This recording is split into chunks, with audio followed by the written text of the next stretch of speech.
乡亲咱回头要继续来讲这个小犬风台冲台湾，这个风台目冲过兰屿，伫个当地是透17级的强阵风，是甲兰屿取缔甲真正力，上强的风速一度来到每秒95.2公尺，破台湾气象史上的纪录，嘛登就世界上大阵风排行的第3名。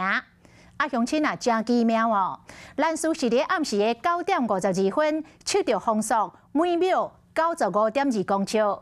兰屿的邮地区号就是952，也就是讲，兰屿即届的强风有3届的卡合，这个时间、风速、邮地区号拢是952。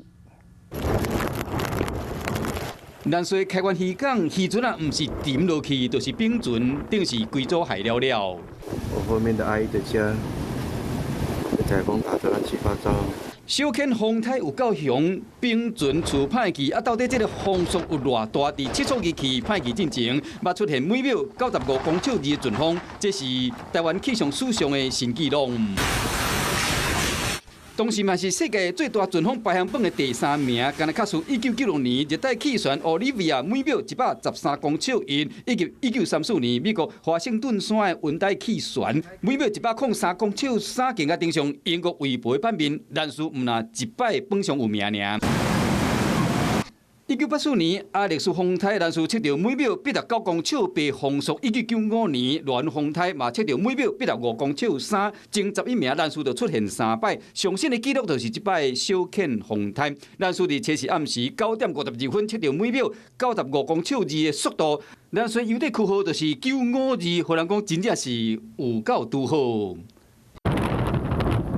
小犬风台已经离开台湾啊！为卫星分度来看，这只小狗经过台湾和中央山脉冻掉了后，刺激风暴半径为250公里，缩小到150公里，真正变成小犬。不过伊扫过南台湾，登上兰屿，在后爱国复原。